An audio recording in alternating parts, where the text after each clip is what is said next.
Guys आज की class में हम वुड के सारे यूजेस को सीखने वाले हैं। जरा सोचिए, एक वुड जिसके इतने सारे यूजेस आप एक ही क्लास में सीख लेंगे तो आप कितने सारे सेंटेंसेस बना पाएंगे, और ऐसे ऐसे सेंटेंसेस जो शायद ही आप सिर्फ टेंस सीखकर बना पाए। तो आपको बस ये करना है कि क्लास में एंड तक बने रहना है, क्योंकि आज की क्लास में हम करने वाले हैं वुड पर पीएचडी। सो फ्रेंड्स, चलिए सबसे पहले हम सीखते हैं वुड का एक बहुत अच्छा यूज, जो कि है ता ते ती। यानी कि जब किसी हिंदी के वाक्य के आखिर में ता ते ती आता है तब हम यूज करेंगे वुड का। सबसे पहले इसका स्ट्रक्चर देखिए।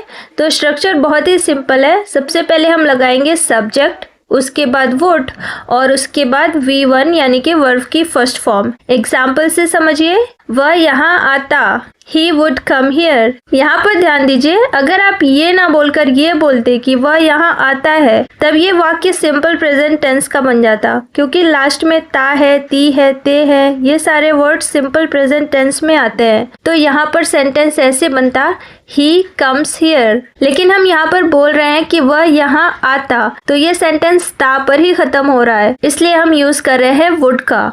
तो देखिए, सिंपल प्रेजेंट टेंस और वुड के इस यूज में बहुत बारीक सा डिफरेंस है, एंड आई होप वो बारीक सा डिफरेंस आपको समझ आ गया होगा। एक और एग्जांपल देखिए, मैं अंग्रेजी बोलता, आई वुड स्पीक इंग्लिश। मैं उसे फोन करता, आई वुड कॉल हर।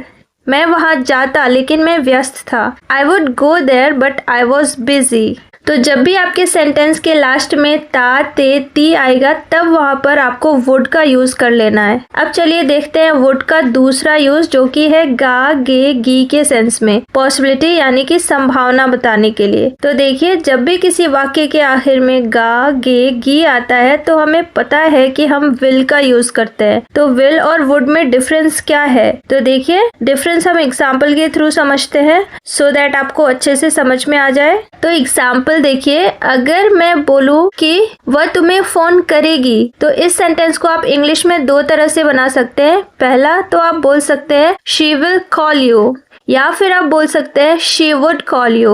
यहाँ पर ध्यान दीजिए, जब हम विल लगाएंगे तो इसका मतलब है कि हम श्योर है, पक्की बात है कि फ्यूचर में वो कॉल करेगी। लेकिन जहाँ हमने विल की जगह पर वुड लगा दिया, तो इसका मतलब है कि हम श्योर नहीं है कि वो फोन करेगी या नहीं। ठीक है, यहाँ पर हम बस एक पॉसिबिलिटी बता रहे हैं, एक संभावना जता रहे हैं कि हो सकता है कि वो फोन करे, वो फोन कर सकती है, वो फोन करेगी। सो गाइज, विल और वुड का मेजर डिफरेंस यही होता है कि फ्यूचर में कोई काम अगर निश्चित है, पक्का है, तो हम विल का यूज करेंगे, और किसी काम की अगर बस पॉसिबिलिटी है, संभावना है, तब हम यूज करेंगे वुड का। चलिए कुछ और एग्जाम्पल्स देख लेते हैं। मैं तुम्हारी मदद करूंगा, आई वुड हेल्प यू। मदद करूंगा या नहीं ये नहीं पता, बस मैं बता रहा हूँ, एक पॉसिबिलिटी जता रहा हूँ, इसलिए यहाँ पर हमने यूज किया है वुड का। एक और एग्जाम्पल देखिए, मैं पढ़ाऊंगा, आई वुड टीच। तो यहाँ पर भी मैं श्योर नहीं हूँ कि मैं पढ़ाऊंगा या नहीं, यहाँ पर भी एक पॉसिबिलिटी, एक संभावना की बात हो रही है कि मैं पढ़ा सकता हूँ, हो सकता है मैं पढ़ाऊँ, मैं पढ़ाऊंगा। तो इसलिए यहाँ पर हमने वुड का यूज किया है। सो गाइस, हिंदी में सेंटेंस सेम ही रहेगा, लास्ट में गा गे गी ही आएगा, लेकिन आपको इंग्लिश में थोड़ा सा इसका सेंस समझना होगा कि सेंटेंस किस सेंस में बोला जा रहा है, आप किस तरह से बोलना चाहते हैं, तो उसी के अकॉर्डिंग विल या वुड का यूज आप करेंगे सेंटेंस में। ऑलराइट, अब देखिए वुड का एक और यूज हम करते हैं पोलाइट रिक्वेस्ट, यानी कि विनम्र अनुरोध करने के लिए। जब हमें किसी से बहुत प्यार से, रिस्पेक्ट से कोई रिक्वेस्ट करनी होती है, तब हम यूज करते हैं वुड का। जैसे कि, क्या कृपया आप मेरी मदद करेंगे, would you please help me, would you please help me. एक और एग्जाम्पल देखिए, क्या कृपया आप खिड़की खोल देंगे, would you please open the window, would you please open the window. या फिर अगर आप बोलना चाहते हैं क्या आप मेरे लिए एक गिलास पानी ला सकते हैं, तो कैसे बोलेंगे, would you please bring me a glass of water, would you please bring me a glass of water. तो जब भी आपको किसी से पोलाइट रिक्वेस्ट करनी हो, तब आप यूज करेंगे वुड का। वुड का अगला यूज है वुड लाइक टू। तो देखिए वुड लाइक टू का मतलब होता है चाहूंगा, चाहेंगे या चाहेगा। जब हमें कोई काम करना पसंद होता है, जब हम अपनी मर्जी से कोई काम करना चाहते हैं, मतलब जब कोई काम करना हम पसंद करेंगे तब हम यूज करते हैं वुड लाइक टू का। एग्जाम्पल से समझिए, अगर आपको बोलना हो कि मैं अंग्रेजी सीखना चाहूंगा तो इसको आप इंग्लिश में ऐसे बोलेंगे, I would like to learn English. I would like to learn English. या फिर अगर आपको बोलना है कि वह यहाँ आना चाहेगा तो इसको आप इंग्लिश में ऐसे बोलेंगे, he would like to come here। he would like to come here। या फिर अगर आप बोलना चाहते हैं मैं कॉफी लेना पसंद करूंगा तो इसको आप इंग्लिश में ऐसे बोलेंगे, I would like to have coffee. I would like to have coffee. So guys, जब भी आपको अपनी इच्छा से कोई काम करना हो या फिर आपको अपनी इच्छा किसी को बतानी हो बहुत ही पोलाइट तरीके से, विनम्र तरीके से, तब आप यूज करेंगे वुड लाइक टू का। याद रखिए वुड लाइक टू के बाद हमेशा वर्ब की फर्स्ट फॉर्म ही यूज करनी है। ऑलराइट, चलिए अब इसका एक और यूज देखते हैं जो कि है वुड हैव प्लस V3 यानी कि वर्ब की थर्ड फॉर्म। तो इसकी पहचान होती है किया होता, चुका होता, लिया होता। मतलब पास्ट में कोई काम पॉसिबल था, संभव था, कोई काम हो सकता था लेकिन नहीं हो पाया, तो उसको बताने के लिए हम यूज करेंगे वुड हैव प्लस वर्ब की थर्ड फॉर्म का। एग्जाम्पल देखिए, मैंने परीक्षा पास कर ली होती अगर मैंने पढ़ाई की होती। I would have passed the exam if I had studied। I would have passed the exam if I had studied। या फिर आप इसको ऐसे भी बोल सकते हैं, If I had studied, I would passed the exam। If I had studied, I would passed the exam। तो आप दोनों तरीके से बोल सकते हैं, दोनों ही सेंटेंसेस सही हैं। एक और एग्जाम्पल देखिए, मैं लिख चुका होता लेकिन मेरे पास पेन नहीं था। तो इसको आप इंग्लिश में कैसे बोलेंगे, I would have written but I had no pen. I would have written but I had no pen.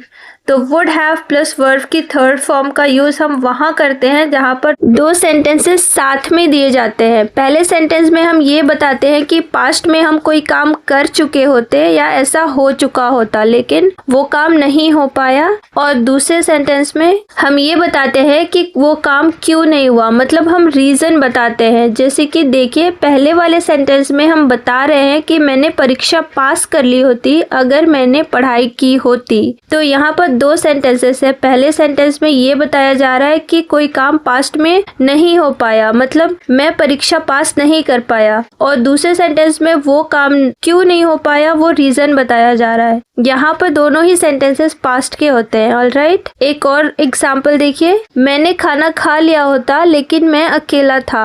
I would have eaten but I was alone. So guys, जब भी दो सेंटेंसेस हो और दोनों सेंटेंसेस एक दूसरे से इंटरलिंक हो, एक में आप ये बता रहे हो कि पास्ट में कोई काम नहीं हो पाया और दूसरे में आप ये बता रहे हैं कि पास्ट में वो काम क्यों नहीं हो पाया, तब वहां पर आप यूज करेंगे would have plus V3 verb की थर्ड फॉर्म का।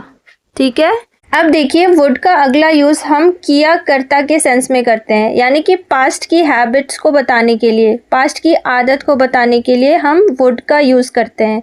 सो गाइज, पास्ट की हैबिट्स को बताने के लिए हम यूज टू और वुड दोनों का ही यूज कर सकते हैं। दोनों के बाद हमें वर्ब की फर्स्ट फॉर्म लगानी है, बट यूज टू को हम बार बार रिपीट नहीं कर सकते, लेकिन वुड को हम अपने सेंटेंस में रिपीट कर सकते हैं। एग्जाम्पल से समझिए, जब मैं बच्चा था मैं हर शाम फुटबॉल खेला करता था।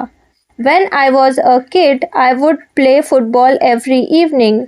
When I was a kid, I would play football every evening। यहाँ पर हम would की जगह पर use to का भी यूज कर सकते हैं, दोनों में कोई डिफरेंस नहीं होता है।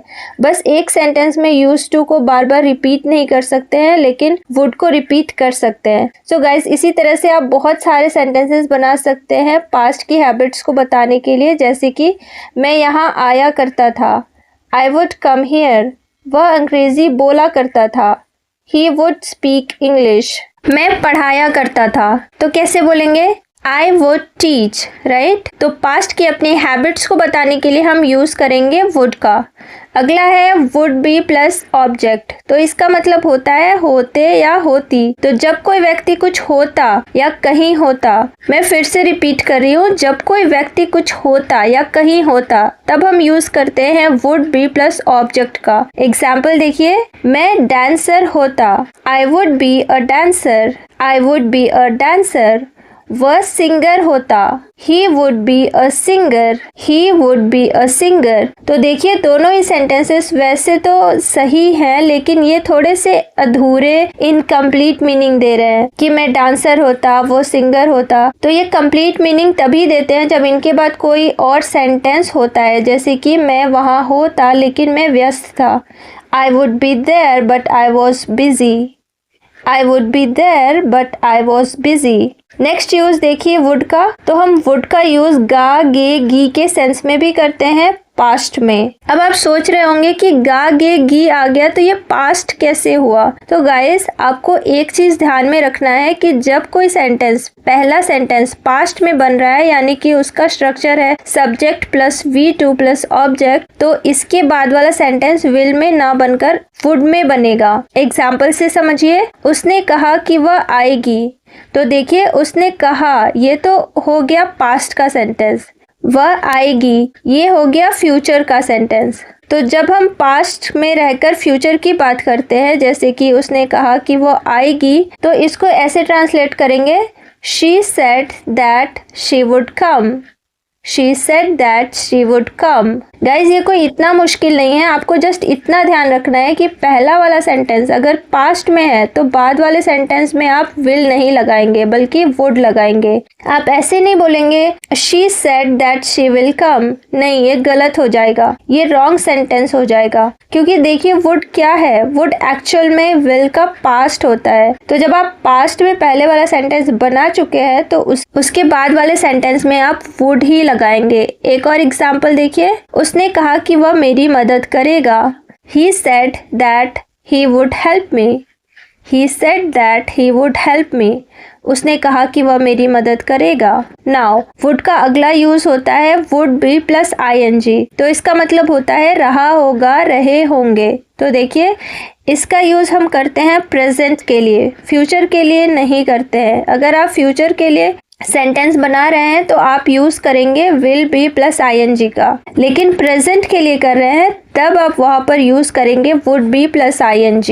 जैसे कि एग्जाम्पल से समझिए, अगर आपसे किसी ने पूछा कि राम क्या कर रहा है, और अगर आपको बोलना है कि राम पढ़ाई कर रहा होगा, तो इसको इंग्लिश में आप ऐसे बोलेंगे, Ram would be studying, Ram would be studying. या फिर अगर आप बोलना चाहते हैं कि वह खेल रहा होगा तो बोलेंगे he would be playing, he would be playing।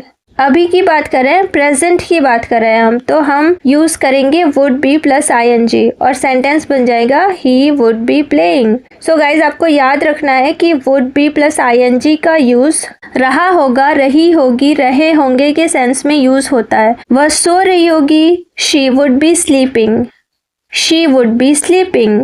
वे लिख रहे होंगे, they would be writing, they would be writing। वह अपना काम कर रहा होगा, he would be doing his work, he would be doing his work।